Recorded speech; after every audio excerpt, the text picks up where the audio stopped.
The morning was cold, the kind of December chill that seeped into my bones as I climbed the creaky attic stairs. Dust hung in the air, stirred by my movements as I sorted through my grandmother's belongings. She had passed away only weeks ago, leaving behind a house filled with memories and secrets.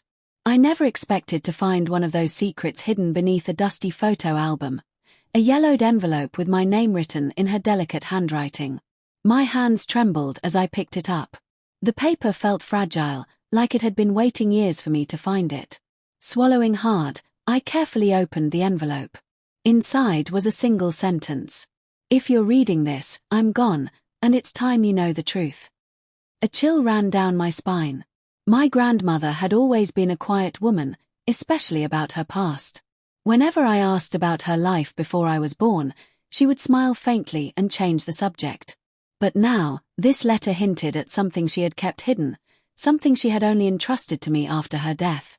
I turned the envelope over, searching for more, another note, a clue, anything.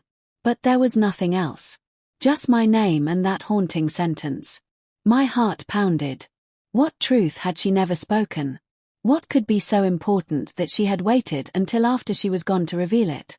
The attic suddenly felt colder, the silence heavier. I looked around at the stacks of old boxes, each one a possible key to the mystery she had left behind. My fingers fumbled as I pulled open a nearby box, desperate for answers. Inside, nestled beneath moth-eaten blankets and faded letters, was a leather-bound journal. The cover was cracked with age, the pages delicate under my touch. My breath caught as I flipped to the first page, my grandmother's familiar handwriting filling the lines.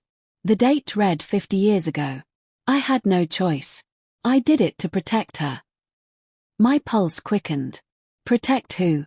I turned the page, reading faster now. The words unraveled a story I could barely comprehend, a tale of a man known only as the Shadow. My grandmother wrote that he had been hunting our family for years. My parents hadn't died in a car accident, as I had always been told.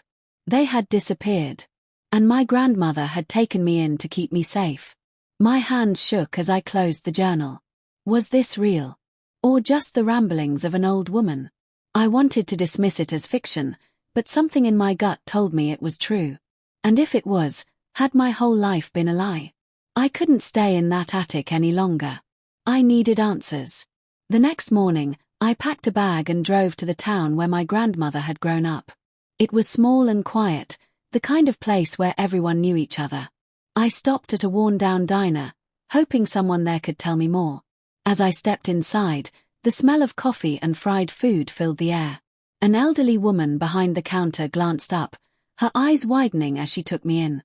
"You're Clara's granddaughter," she murmured, almost to herself. "I haven't heard that name in years." My breath hitched. "Yes, I am. Do you remember her?" The woman nodded slowly, then leaned in as if afraid of being overheard. "You shouldn't ask about him," she whispered. My stomach twisted. "About who?" Her face paled. "The Shadow." And then, without another word, she turned and walked away. Goosebumps prickled my skin. I had come looking for the truth, but now that I was closer to it, I wasn't sure I wanted to know. Determined, I went to the town library, hoping the past had left some trace of itself. The librarian helped me dig through old newspaper archives, and after hours of searching, I found it, a headline from 50 years ago. "Local family disappears overnight." I skimmed the article, my heart hammering in my chest. A man had been suspected of being involved, but his name had been blacked out. Could this be the Shadow? That night, I stayed in a small hotel on the outskirts of town. I tried to sleep, but unease settled over me like a heavy blanket. The walls creaked in the wind, but somehow, I couldn't shake the feeling that someone was watching me. The next morning, a sharp knock at the door made me jump.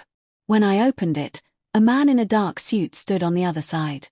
His expression was serious, his eyes sharp as they studied me. "My name is Agent Harris," he said. "I've been investigating the Shadow for years. Now that your grandmother is gone, you might be in danger too." The world seemed to tilt beneath me. "Why?" "Because your grandmother was involved in something dangerous," he said. "She protected you from him. But now that she's gone, he may come after you." My pulse thundered.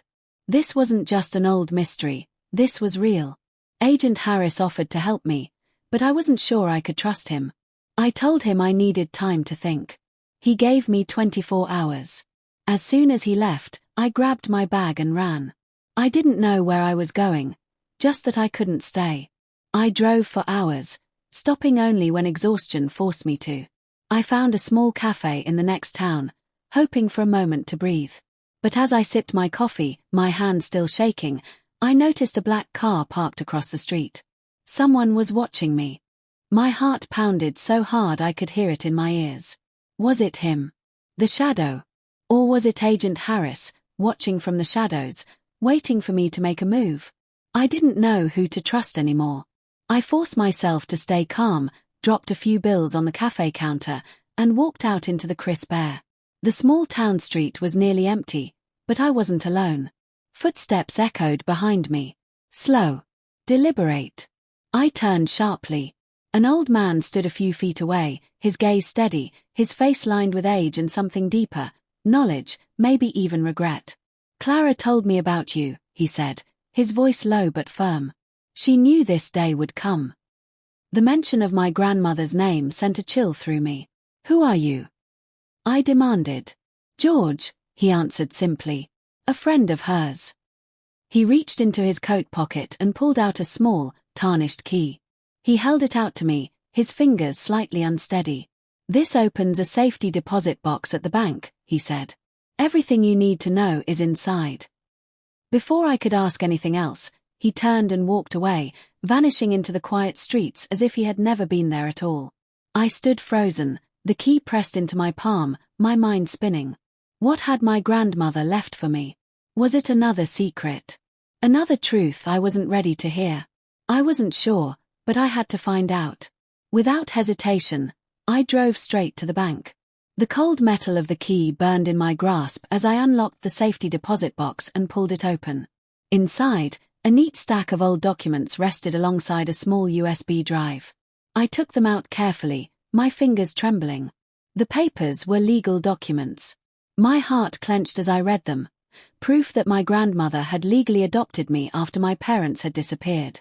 I had always believed they died in a car accident, but now I knew the truth. They hadn't abandoned me. They had given me up, to protect me. I swallowed the lump in my throat and reached for the USB drive, plugging it into my laptop with a shaky breath. A video file appeared. My fingers hesitated over the touchpad before I clicked play. The screen flickered, and suddenly, there they were. My parents. They looked tired, their eyes shadowed with worry, but they smiled when they spoke. "We don't have much time," my father said. "The shadow is coming for us. But we've made sure you'll be safe. Clara will take care of you." My mother wiped away tears, her voice breaking. "We love you so much. Never forget that." And then the screen went black. The silence that followed was unbearable.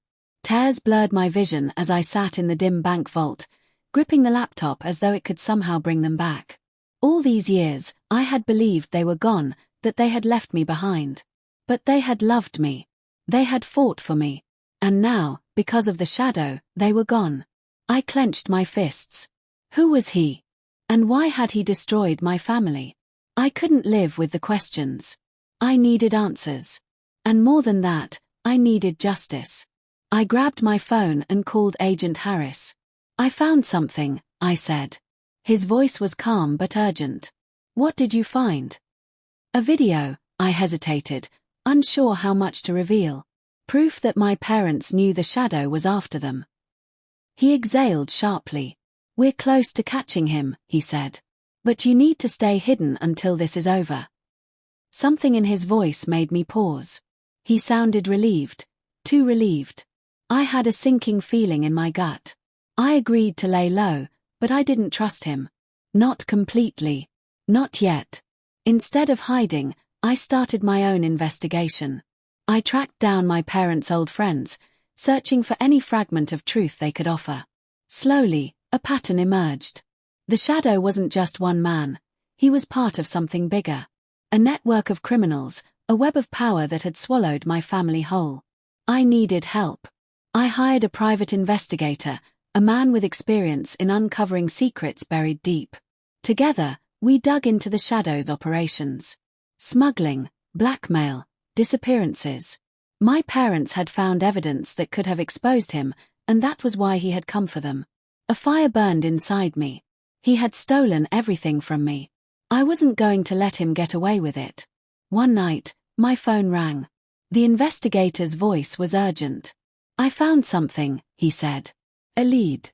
Someone who knows where the Shadow is hiding." "Where?" "A town not far from where you are. Meet me there." I didn't hesitate. I packed a bag and drove through the night, my mind racing with possibilities. I had no idea what I was walking into, but I didn't care. When I arrived, the informant was waiting for me in a dark alley.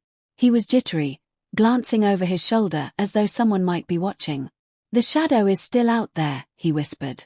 "And he's looking for you." My breath caught. "Where can I find him?" But before he could answer, the sound of screeching tires split the night. A black car pulled up. Doors flew open. Men in dark suits lunged forward. The informant's eyes went wide with fear. "Run," he breathed. Then they grabbed him. I didn't wait to see what happened next. I turned and sprinted into the shadows, my heart slamming against my ribs. I ducked behind a building, watching as the men dragged him into the car and sped away. Who were they? Agents? The Shadow's men? Or was there even a difference anymore? I was running out of people to trust. I needed to go back. I needed to look at the safety deposit box again. Maybe I had missed something. When I returned to the bank, I searched every inch of the box. And then, tucked beneath the old documents, I found it, a small, folded note. The handwriting was unfamiliar, but the message was clear.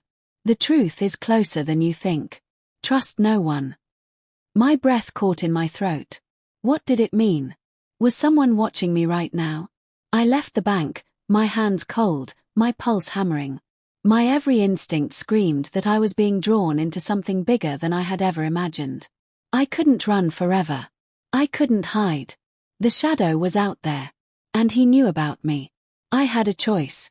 I could keep running. Or I could end this. I tightened my grip on the note, my mind made up. This was my story now. And I wasn't going to let fear write the ending.